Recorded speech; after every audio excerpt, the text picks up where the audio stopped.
아무리 믿음은 강조되어도 지나침이 없다고 할 것입니다. 자, 여기 오늘 1절 말씀을 보면 믿음을 좀 정의해 준 내용이 있죠. 1절 말씀을 함께 읽어볼까요? 시작.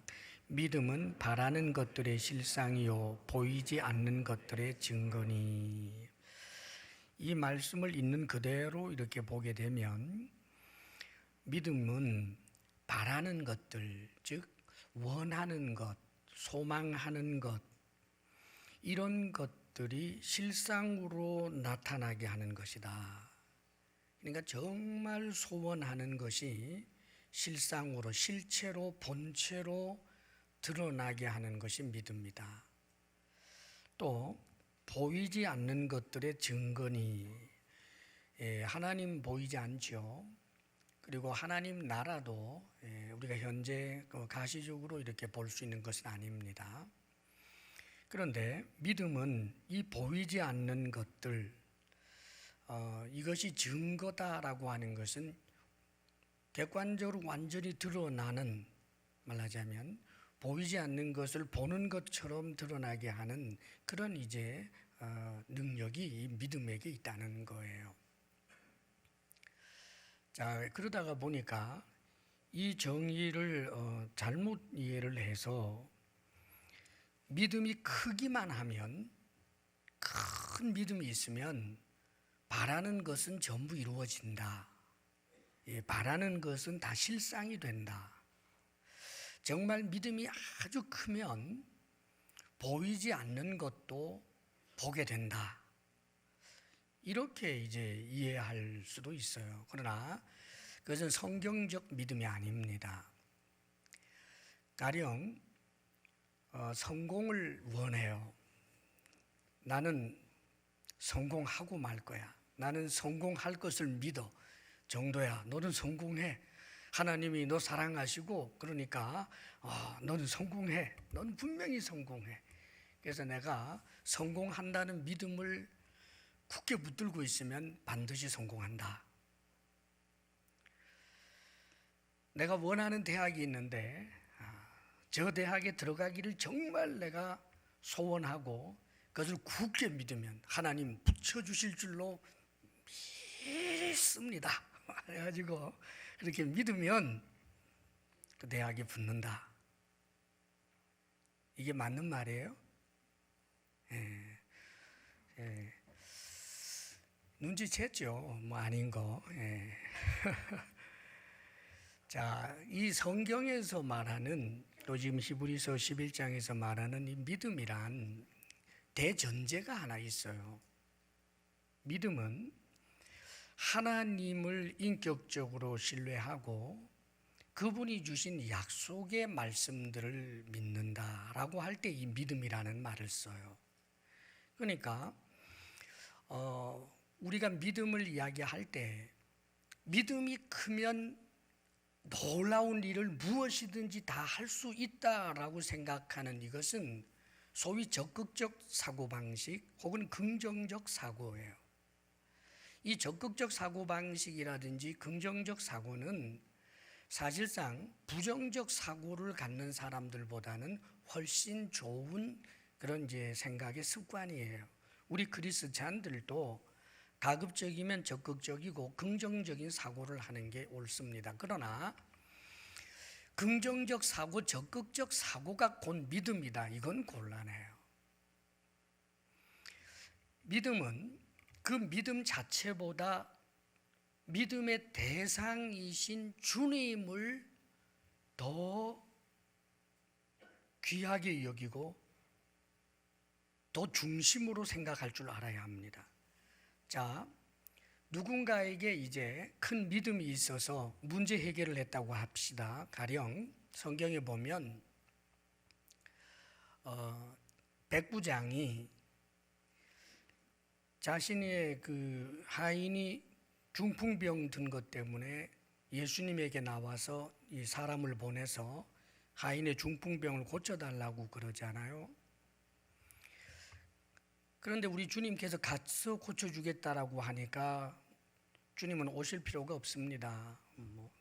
저도 군인으로서 내 밑에 있는 부하들에게 명령하면 명령하는 대로 합니다. 그러니까 말씀만 하소서 이래가지고 우리 주님이 그 백부장의 큰 믿음을 칭찬합니다. 내가 이스라엘 가운데도 이렇게 큰 믿음을 가진 사람을 본 적이 없구나. 네 믿음대로 될지어다. 그래가지고 그 하인, 중풍병 걸렸던 하인이 그 시부터 낫게 되는 것이 나옵니다. 자, 그런데 여기서 우리 주님은 백부장의 큰 믿음을 칭찬했지만 엄격하게 말하면 큰 믿음이 하인의 병을 고친 것이 아니라 그 믿음을 큰 믿음으로 인정해 주신 예수 그리스도 그분께서 고쳐주신 것이란 말입니다.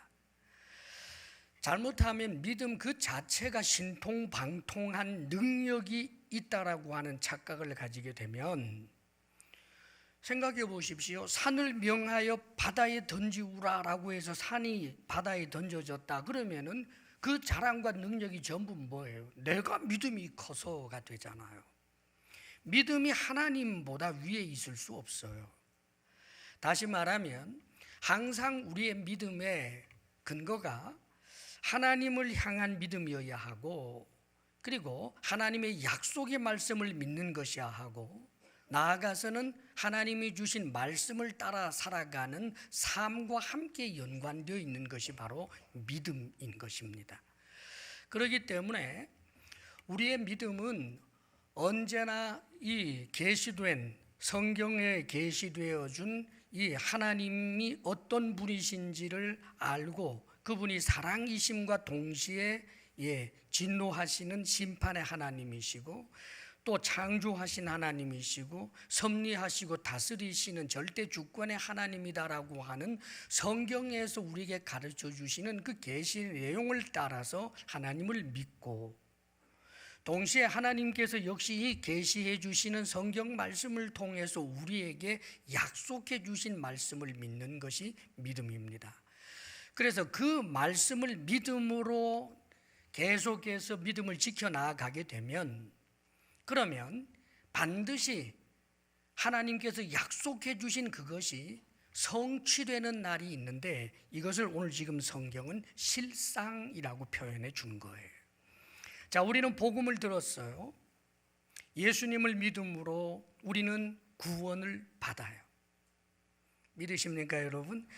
자, 예수 그리스도를 믿음으로 구원을 얻는다라고 하는 것은 수많은 사람들이 입을 모아 말했기 때문이 아니라 하나님께서 성경을 통해 약속해 주셨고, 예수님 자신이 말씀으로 약속해 주셨고, 십자가에 못 박혀 죽으시고 부활하시는 그분의 사역 전부가 예수님을 믿으면 구원을 얻는다라고 하는 사실을 우리에게 말씀해 주고 있다는 말이에요. 그렇기 때문에 복음을, 예수 그리스도를 믿으면 구원을 얻는다라고 하는 이것은 하나님이 우리에게 주신 약속이기 때문에 이 약속을 따라서 믿음을 붙들고 있으면 우리가 바라는 일들이 실상으로 나타나요. 우리가 바라는 게 뭡니까? 자, 예수 그리스도를 믿음으로 여러분들이 바라는 게 도대체 뭐냐고요? 예수님이, 하나님이 주신 그 약속이 이루어지는 것을 바랍니까? 그렇지 않으면 하나님이 약속해 주시지 않았는데도 불구하고 여러분들이 그냥 예수 이름으로 무엇인가를 그냥 바라고 있습니까? 후자는 실상이 될 수가 없다는 말이에요. 성경에 보면 특별히 예루살렘, 이제 남왕국 유다가 멸망하게 되는 이제 그 임박한 그때에 이미 마지막 왕국 몇 대 위로부터 시작해서 예레미야 선지자가 하나님의 말씀을 전하지요. 이 나라는 부패했기 때문에 하나님이 징계하시는데 이 남왕국 유다는 멸망한다. 바벨론에게 멸망한다. 그러나 항복하면 포로로 잡혀간다 할지라도 죽지 않고 산다, 70년이 지나면 다시 돌아온다 하는 메시지를 계속해서 전합니다. 그런데 그 말씀들을 안 듣지요. 왜요? 사람들이 원하는 게 아니었단 말이에요. 특별히 시드기야 왕, 마지막 왕에게 예레미야가 붙잡혀 가지고 이제 그 구덩이에 갇혀 있을 때인데, 시드기야에게도 보면 약간의 의구심과 어떻게 보면 약간의 믿음이 좀 있었어요. 그래서 정말 바벨론에 의해서 망할지도 모르겠다라는 생각이 시드기야 왕에게 있었단 말이죠. 그래서 밤중에 살짝이 몰래 찾아와요. 찾아와서 예레미야, 네가 정말 하는 말이 하나님 말씀 맞아? 그러니까 예레미야가 전합니다. 다시 말씀드립니다. 왕이요, 항복하면 왕은 삽니다. 죽지 않습니다. 포로로 잡혀간다 할지라도 왕의 자녀들도 다 보존되고 삽니다. 항복하라고 하나님의 말씀을 전합니다. 그랬더니 시드기야가 한 말이 이거였어요. 내가 만약에 항복하면 이미 먼저 항복하고 포로로 잡혀가 있는 사람들이 있을 텐데, 이게 지금 몇 차 공격이 있었거든요. 그러면 그들은 이미 예레미야의 말을 듣고 그런 관계로 인해서 이미 항복을 해서 지금 포로로 잡혀서 지금 저 바벨론 땅에 있을 텐데, 자기도 항복해서 나중에 포로로 잡혀가게 되면 그들이 나를 조롱할 거야. 이러고 앉았어요. 그래서 적어도 이제 강력한 마치 믿음이 있어 보이는 임금처럼 정말 저 이방 민족을 향하여 하나님을 의지해서 강하게 싸우는 것이 큰 믿음인 것처럼 그렇게 포장이 되어져 있는 이 시드기야는 자신의 체면값 때문에 항복하지 않고, 결국은 그 유대 예루살렘이 완전히 회파되어 망하게 될 때 시드기야 왕이 포로로 잡히는데, 여러분 그냥 잡히는 게 아닙니다. 도망가다 잡혀가지고 끌려와서는 그 왕 앞에서 자신의 그 왕자들이 도륙을 당해요. 그리고는 두 눈이 뽑히고요, 쇠사슬에 묶여서 짐승처럼 끌려가서 바벨론에서 나중에 비참하게 죽지요. 자, 여기서 한번 생각해 보십시다. 이 시드기야를 위시해서 특별히 마지막 항전을 하고 있었던 예루살렘 거기 주민들, 그들이 나름대로는 아마 그 전쟁 상황에서는 하나님 도와주세요, 하나님 도와주세요, 전날에 히스기야에 역사하셨던 하나님이여 우리를 도와주세요, 하룻밤 사이에 저들이 다 죽어버리게 해주세요, 그러면서 싸우지 않았겠어요? 그들이 하나님 앞에 분명히 기도했을 거라 이 말입니다. 여러분, 지금 전쟁 상황인데 죽느냐 사느냐 하는 상황인데 어떻게 하나님 의지하지 않을 수 있겠어요? 나름대로는 우리는 하나님을 의지하기 때문에 이길 것이다 라고 믿었을 거예요. 전날에 히스기야 왕이 아수르 군대를 완전히 물리친 것처럼 이 하나님의 능력으로 저 바벨론 모든 군대를 멸절시키게 될 것이라고 아마 그들은 그렇게 믿었을 거예요. 실제로 많은 거짓 선지자들이 예루살렘은 절대로 무너지지 않습니다. 하나님이 계시는 성입니다. 무너지지 않습니다. 하나님을 믿고 의지하십시오. 사랑하는 여러분, 자, 분명히 하나님의 말씀 가운데는 이스라엘 백성들, 유다 백성들에게 내가 너와 함께 하겠다라고 하신 약속의 말씀이 있어요. 내가 너를 도와주겠다고 하신 그 약속의 말씀들이 있다고요. 자, 그런데 왜 유대가 망했느냐고요. 자, 하나님이 함께 하실 것을 믿고 도울 것을 믿고 하나님을 의지하여 항전을 했는데 왜 유대가 망했느냐고요. 그들의 믿음이 무엇이 잘못된 것입니까? 사랑하는 여러분, 그들은 하나님께서 주신 그 말씀을 믿거나 하나님을 향한 인격적 신뢰를 가지고 있었던 것이 아니라 자신들이 원하는 것을 그냥 믿었을 뿐이에요. 이게 무슨 말이냐 하면, 이미 이스라엘 백성들은 꽤 오랜 시간을 우상 숭배에 빠져 있었단 말이에요. 하나님을 섬기노라 하면서도 바알과 아세라 신을 섬기고 있었던 사람들이 이 우상 숭배와 혼합주의에 빠져 있는 이들을 향해서 지금 하나님께서는 예레미야 선지자를 통하여 하나님의 징계에 관한 하나님의 말씀을 엄중히 말씀하고 있었는데, 그 징계를 달게 받아들이려고 하는 회개의 마음이 일어나는 것이 아니라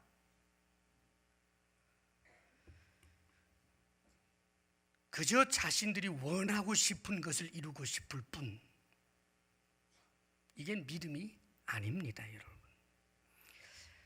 많은 사람들이 신앙생활을 하면서 하나님의 말씀을 근거로 한 것이 아니라 자신의 생각이나 자신의 바램을 믿음이라고 하는 포장지로 예쁘게 포장을 해서는 믿음인 양 할 때가 있어요. 사랑하는 여러분, 우리의 믿음을 점검할 수 있기를 바랍니다. 1차적으로 우리가 바라야 하는 것은 무엇입니까? 구원이에요. 종말론적으로 이루어질 구원 말입니다. 사랑하는 여러분, 예수 그리스도를 믿고 하나님께서 우리에게 주신 그 모든 약속의 말씀들을 믿고 따라 살면서 우리가 기대할 수 있는 것이 있습니다. 그것은 구원의 완성의 그날이 온다는 거예요. 눈에 보이지 아니하는 하나님 나라가 객관적으로 마치 증거되는 것처럼 어느 누구도 부인할 수 없는 그런 하나님의 나라가 임하게 될 것입니다. 뿐만 아니지요, 우리가 우리 자신을 볼 때 얼마나 불만족스러운 게 많습니까, 여러분? 사실 어느 누구도 자기 자신에 대하여 좀 심각하게 냉정하게 들여다보게 되면 의에 매우 결핍이 되어 있다라고 하는 사실로 애통해하지 않을 수가 없어요. 바울처럼 원하는 선은 행치 아니하고 원하지 아니하는 악을 행하는 나를 보는도다, 이 탄식이 바울에게조차 있었는데 하물며 우리들이겠습니까, 여러분? 왜 그렇게 속이 좁은지, 왜 그렇게 용서하지 못하는지, 왜 그렇게 이기적인지, 왜 그렇게 못됐는지, 우리 속에는 왜 이런 짐승이 있고 이 괴물이 들어앉아 있는지. 사랑하는 여러분, 분명히 예수 그리스도를 믿음으로 말미암아 죄 씻음을 받았지만, 그러나 끊임없이 우리의 발을 더럽히는, 목욕은 했지만 발 더럽히는 것처럼 그렇게 죄의 노예 상태가 되어버릴 때가 한두 번이 아니라는 말이지요. 그러나 사랑하는 여러분, 기억하십시오.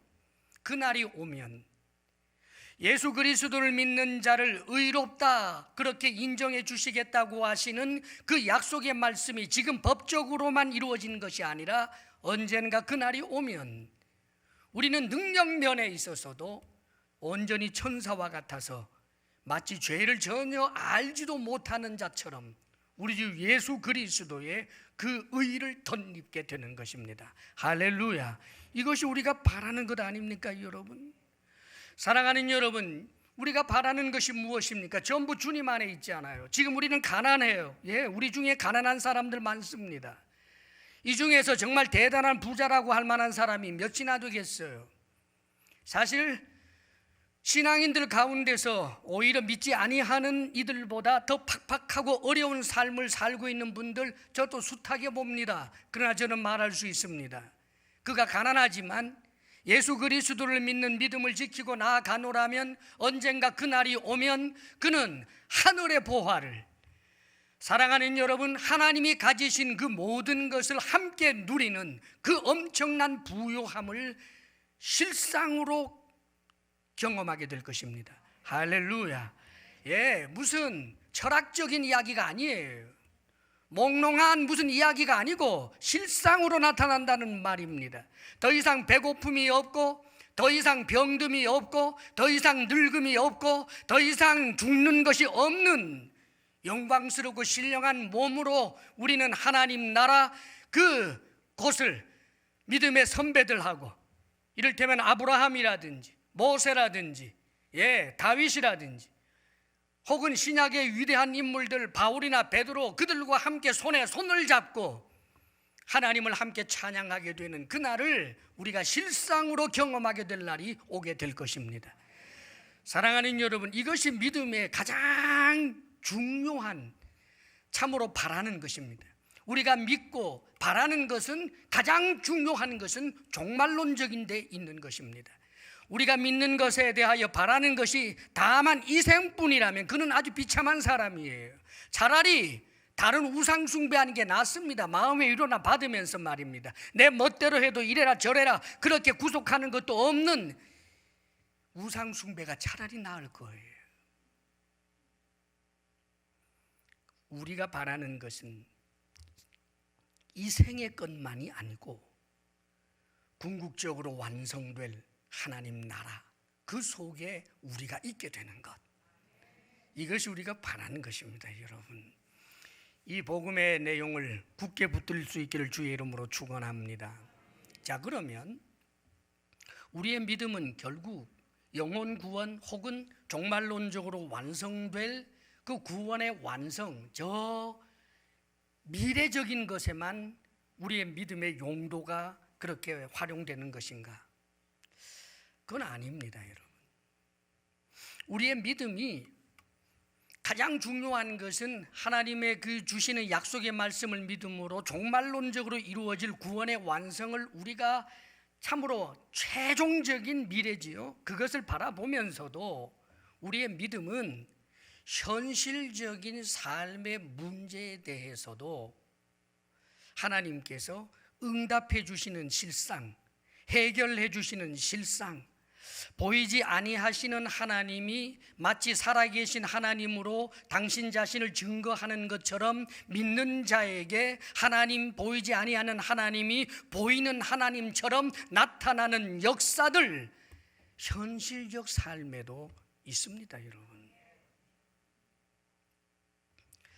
자, 그렇다면 현실적 삶의 문제를 가지고 좀 들여다보자고요.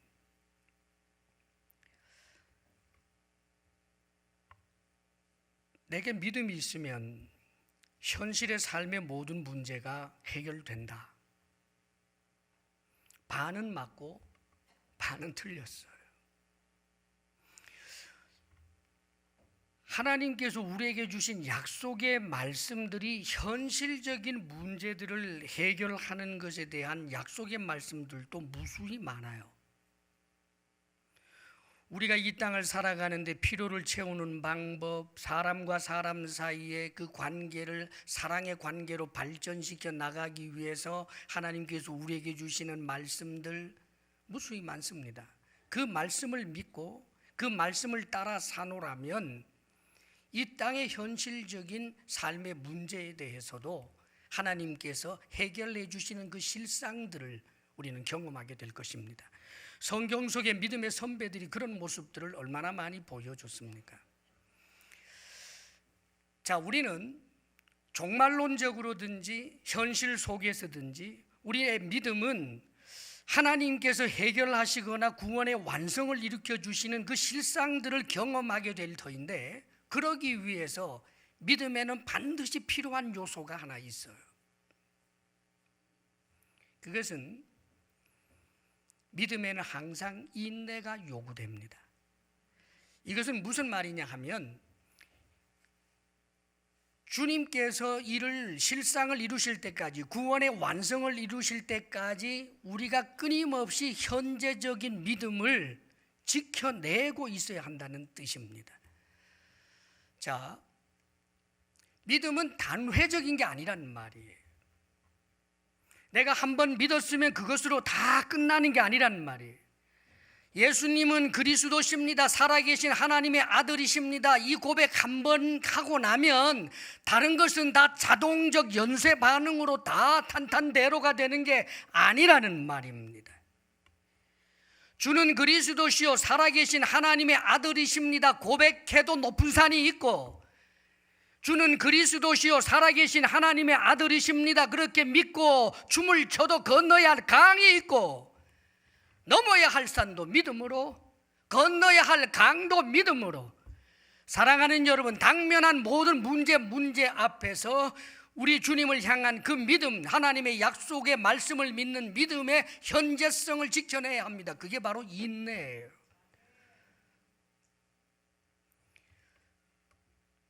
성경에 보면 우리의 믿음의 선배 가운데 다윗이 참 훌륭한 믿음을 가졌는데 그분은 하나님께로부터 약속 하나를 받았습니다. 이게 종말론적인 그 구원의 약속 말고 현실적인 것에 대한 약속을 하나 받은 것이 있는데 그게 뭐냐 하면 왕으로 세우겠다는 거예요. 물론 거기에 덧대어서 나중에 종말론적으로 완성될 메시아의 예언도 거기 다 있습니다만은 그러나 1차적으로는 다윗을 사울 다음으로 왕으로 세워주시겠다고 하는 하나님의 약속이 사무엘 선지자를 통해서 주어졌어요. 자, 그런데 이 약속을 받고 난 다음에 다윗의 삶이 탄탄대로로 평탄했던 것이 아니라 엄청난 어려움을 겪게 되잖아요. 그런데 그 어려움 가운데서도 다윗이 했던 것은 무엇이냐 하면 자신의 방법과 수단으로 하나님의 약속을 스스로 이루려고 하는 짓을 하지 않아요. 다시 말해서 네가 다음에 왕이다라고 하나님께서 그렇게 약속을 해주셨으니까 이제는 내가 칼을 뽑아들어서 기회를 봐서 사울을 쳐 죽이면 내가 왕이 되는 것이고 하나님이 나를 세우시겠다고 하시는 그 약속의 말씀을 내가 돕는 것이 아니냐, 이런 따위로 생각을 하지 않았다는 말입니다. 사실 다윗은 어떤 면에서 오랫동안 도망자로 다니지 않아도 될 뻔했어요. 일찌감치 사울 죽일 기회가 2번이나 있었잖아요. 사랑하는 여러분, 그래서 그가 믿음의 사람입니다. 다윗이 고백한 것이 있어요. 나의 영혼이 잠잠히 하나님만 바라며 나의 구원이 그에게서 나는도다. 오직 그만이 나의 반석이시요 나의 구원이시요 나의 요새이시니 내가 크게 흔들리지 아니하리로다. 우리 믿음의 그 성경 속 인물들 가운데 보통은 조금 만만하게 생각해서 뭐 나도 그 정도는 하지 않겠냐 하는 대상이 한 분 있어요. 야곱입니다. 야곱. 사실은 어떤 분은 야곱은 나만도 좀 못해 뭐 이렇게 생각하는 분들도 좀 있어요. 야곱만 하십시오. 저도 야곱 정도만 됐으면 참 좋겠어요. 야곱의 믿음을 한번 보십시오. 야곱이 참 대단해요. 자, 믿음의 시작은 항상 하나님께서 주신 은혜로부터 시작이 돼요. 믿음은 주어지는 겁니다. 이 야곱이 좋은 사람 아니었잖아요, 그렇죠? 그런데 이 야곱이 하나님의 은혜를 어느 날 도망가던 길에서 그 광야에서 잠을 자다가 우리식으로 말하면은 하나님을 인격적으로 깊이 만나는 사건이 일어나요. 꿈속에 하나님께서 이제 환상처럼 보여주시죠. 사닥다리가 땅에서부터 하늘에까지 다 있고 천사가 오르락 내리락 하고 뭐 그러면서 나는 너의 할아버지의 하나님, 너의 아버지의 하나님이다. 그런 말씀을 하시면서 하나님이 야곱에게 놀라운 약속을 한 가지 해줘요. 동서남북을 바라보아라. 저 동서남북에 네 자손들이 가득하게 될 것이고 네 후손으로 말미암아 모든 민족이 만민들이 복을 얻게 될 것이다. 네가 어디로 가든지 내가 함께 할 것이고 너를 도울 것이며 이 모든 일을 이룰 때까지 결코 내가 너를 떠나지 아니하리라. 여러분, 잠에서 깨어난 이 야곱이 어떤 기분이 들었을 것 같아요? 마치 우리가 예수님을 이제 인격적으로 깊이 만나고 일어났을 때의 그 정서적인 그 기쁨, 그 감사, 감격을 느끼는 바로 그와 같은 것. 아, 하나님이 나를 사랑하시는구나. 예수 그리스도를 믿었으므로 내 죄가 사함을 받았구나. 나는 이제 하나님의 자녀가 되었구나 하는 그 엄청난 기쁨과 감사가 있고 세상이 정말 아름답게 보일 만한 그런 일들이 있지 않아요.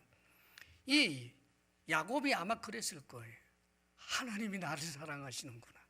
하나님이 여기 계시는구나.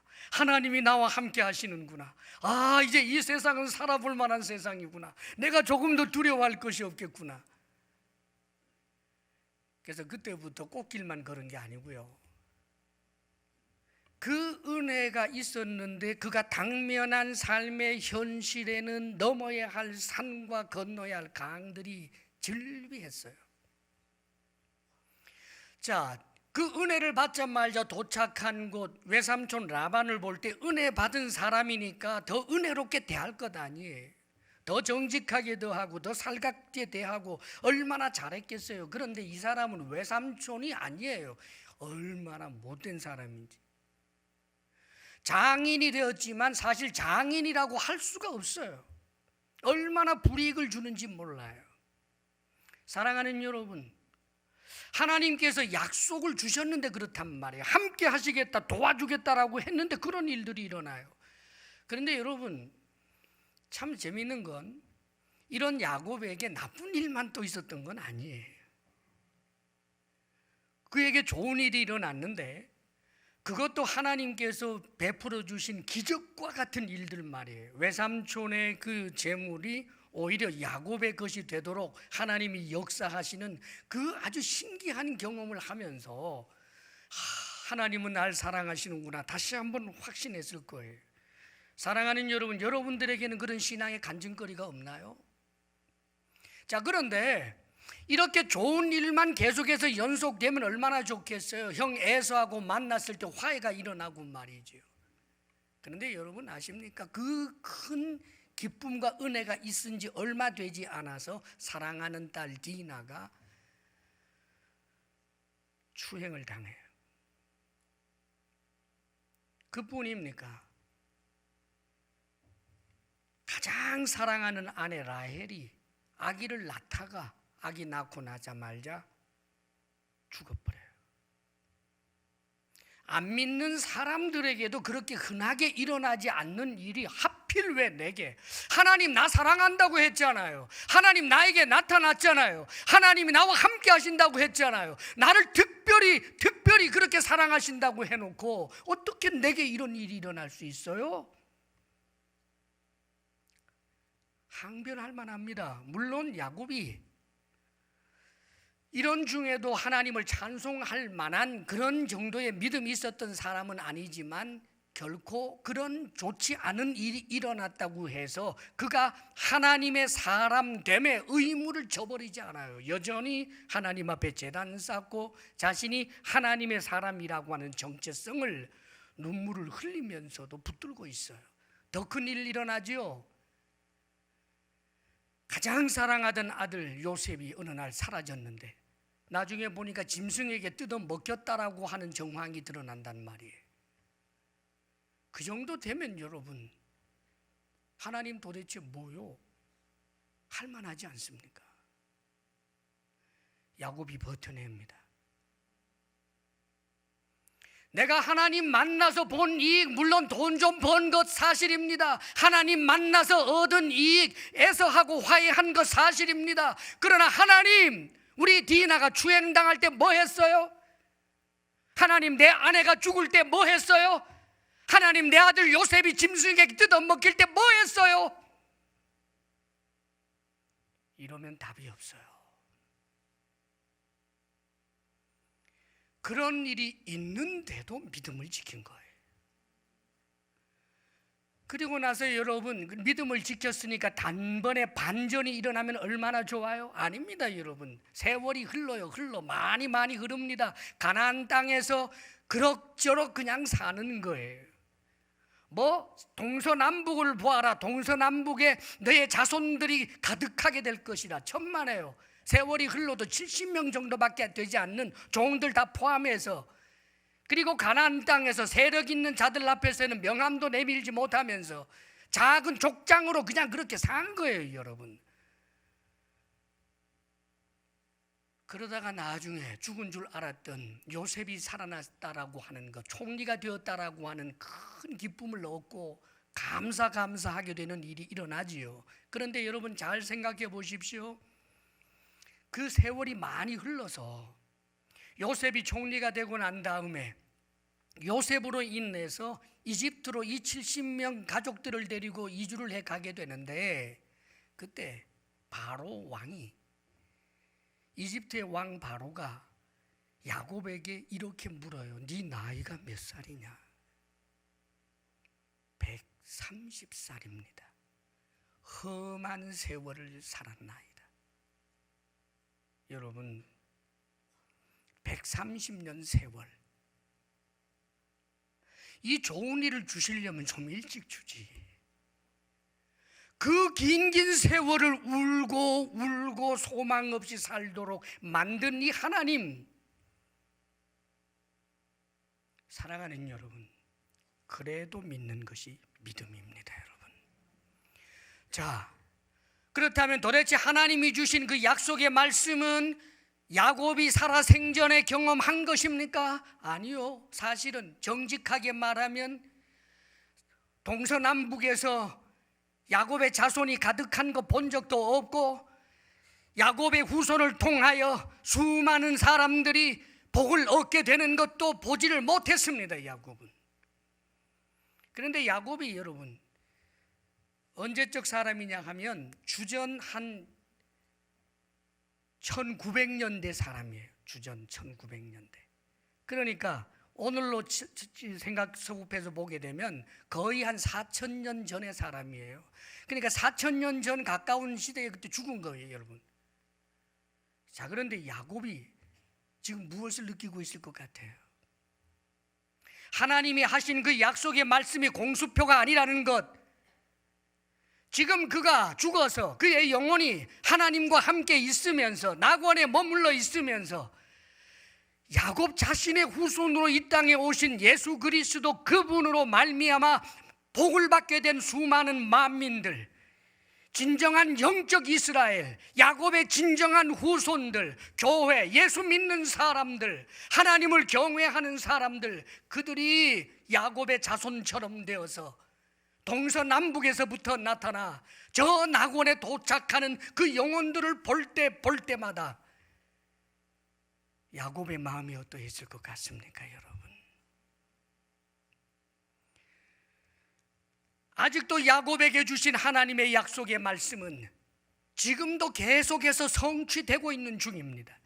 그리고 예수님이 재림하시는 그날 하나님께서 야곱에게 주셨던 그 약속의 말씀은 온전히 성취되고 우리들도 영적인 야곱의 자손과 같은 모습으로 이제 하나님 앞에 나타나 야곱과 아브라함과 이삭과 더불어서 모세와 모든 믿음의 선진들과 손에 손을 잡고 하나님을 찬양하게 되는 감격의 그날이 오고야 말 것입니다. 사랑하는 여러분, 만일 야곱이 믿음을 지키지 못했다면 다른 사람은 복받지만 자신은 복에게 제외되는 얼마나 불행한 사람이 되었겠습니까? 믿음에는 인내가 필요합니다. 사랑하는 여러분, 믿음을 무너뜨리고 믿음이 사라지게 할 만한 삶의 정황들은 많을 수밖에 없습니다. 여기 이 히브리서가 기록된 이유가 무엇입니까, 여러분? 예수 믿는 유대인들이 삶의 정황이 점점 팍팍해지고 박해가 심해지고 불이익을 당하게 되니까 이제 이 믿음에서 떠나려고 하는 사람들이 일어나고 있는 것 아닙니까? 이들을 향해서 말하고 있는 거예요. 너희들이 가진 그 믿음 가짜가 아니다. 그 믿음에 인내를 가져라. 믿음을 지켜라. 믿음을 지켜라. 그리하면 너희들이 바라는 것, 진정한 자유, 진정한 평화, 진정한 존귀, 진정한 영생이 실상으로 나타나게 될 것이다. 그것을 지금 말씀하고 있는 것입니다. 사랑하는 여러분, 이 종말론적인 것뿐만 아니라 우리의 삶의 당면에 있는 어떤 삶의 문제를 해결하려고 할 때에도 하나님의 말씀을 근거로 그 말씀을 따라서 살면서 주님을 신뢰하며 기다릴 줄 알아야 하는 것입니다. 조급해서는 안 되는 것입니다, 여러분. 때때로 많은 사람들이 착각을 해요. 하나님, 기도하면 응답해 주신다고 약속하셨다. 우리의 삶의 많은 현실적인 문제들을 해결하기 위해서 우리는 기도해야 하는 것이 마땅합니다. 그리고 구하라 그러면 주실 것이요 찾으라 그러면 찾을 것이요 문을 두드리라 그리하면 너희에게 열릴 것이라고 말씀을 하셨습니다. 그런데 오해하지 마세요. 하나님 떡 주세요 그러면 떡, 하나님 생선 주세요 그러면 생선, 하나님 칼 주세요 그러면 칼, 하나님 전갈 주세요 그러면 전갈. 그렇게 주시기만 하는 분이라면 기도 자체가 신이지요. 하나님은 나의 종인 것 아닙니까 여러분? 우리가 기도할 때 하나님이 주신다라고 하는 것은 절대 주권의 하나님께서 내게 가장 필요하다라고 하는 것을 우리를 가장 잘 아시는 하나님이 당신의 판단과 당신의 뜻에 따라 주는 것을 의미하는 것입니다. 그렇기 때문에 사랑하는 여러분, 여기에는 모든 인내가 요구되는 것입니다. 우리 중에 아픈 사람이 기도하면 다 병 낫습니까? 그러면 병이 낫는 것은 큰 믿음 때문이라고 오직 그것밖에 공식을 가지고 있지 못한다면, 아픈데도 불구하고 기도했는데도 병 낫지 않으면 그 사람이 믿음이 적은 것입니까? 아플 때 기도해서 병이 나았으면 그 사람은 대단한 믿음이 있었던 것입니까? 사랑하는 여러분, 우리의 믿음은 우리가 자랑할 수 있는 것이 아무것도 없습니다. 우리의 기도를 들으시고 응답해 주시는 하나님이 이렇게 응답하시든 저렇게 응답하시든 여전히 좋으신 하나님인 것을 믿고, 병을 고쳐주시면 고쳐주셨으며 감사하고, 고쳐주시지 아니하셨으면 병상에서도 감사하며 종국적으로 이루어질 구원의 완성을 바라보면서 병상에서도 하나님을 노래할 수 있는 사람, 그 사람이 바로 믿음의 사람인 것입니다. 사랑하는 여러분, 하나님을 당신의 노예로 생각지 마십시오. 여러분의 노예처럼. 믿음이라고 하는 것을 흔들기만 하면 하나님은 꼼짝없이 우리에게 포로처럼 끌려다니는 그런 분이라고 생각하지 마십시오. 참으로 작은 믿음을 크게 여겨주시고, 정말 겨자씨처럼 너무나 작은 믿음이지만 그것도 생명이 있다라고 인정해 주셔서 겨자씨만한 믿음으로도 응답해 주시는 하나님의 사랑과 그 넓으신 은혜가 놀랍고 고마울 뿐이지, 어찌 우리가 우리 믿음을 자랑한단 말입니까 여러분? 사랑하는 여러분, 삶이 아무리 힘들고 어려워도 믿음을 지킬 수 있기를 바랍니다.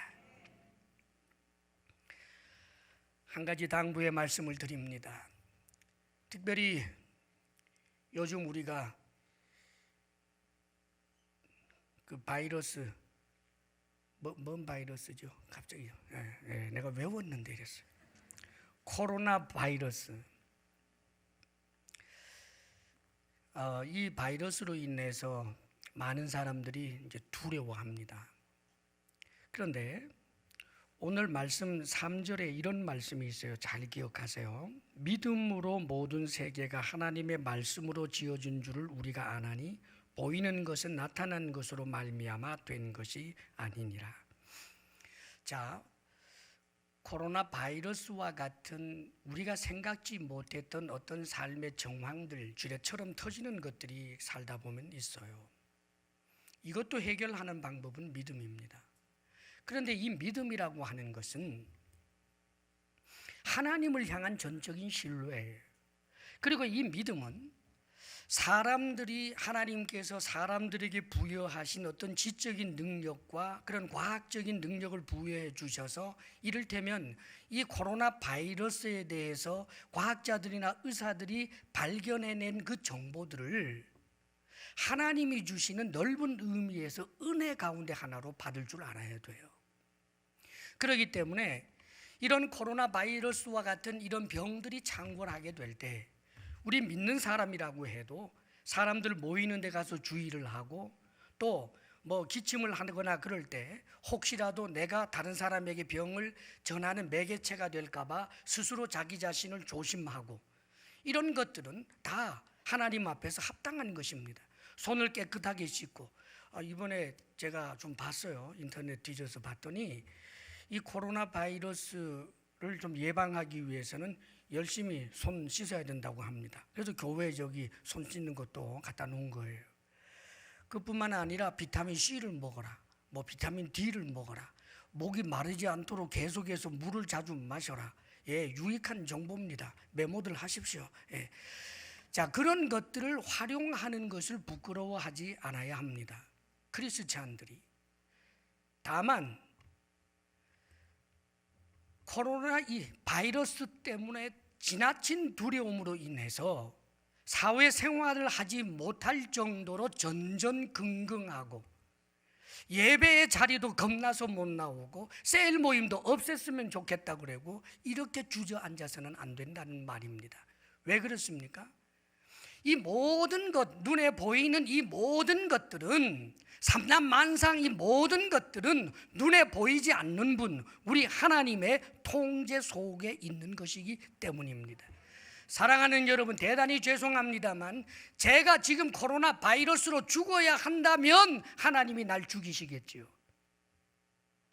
내가 부주의함으로 방종해서는 안 되지만 주의하고 또 주의했는데도 불구하고 내가 당하는 것을 무슨 방법이 있겠느냐는 말이에요. 하나님께서는 이 모든 것을 섭리하시고 지배하시고 다스리시는 분이시기 때문에 우리 하나님도 코로나 바이러스 때문에 깜짝 놀라시고 당황하시는 분이 아니라는 말입니다. 그러므로 지나친 두려움 때문에 여러분들이 너무 우울하게 된다든지 두려워 떨어서 아무것도 사회생활을 하는 데 있어서 방해가 되고 장애를 받는다든지 신앙생활을 하는 데 있어서 움츠리기만 한다든지 하는 것은 하나님 앞에 바르지 못한 태도인 것입니다. 다 하나님 손에 있습니다. 믿음이 있는 사람들로 사시기를 주의 이름으로 축복합니다. 기도하겠습니다. 아버지 하나님, 우리 주 예수 그리스도를 통해 우리를 구원하시기로 작정하시고 하나님의 뜻을 성경 말씀을 통해 계시해 주시사 놀라운 일을 이루신 하나님을 찬양합니다.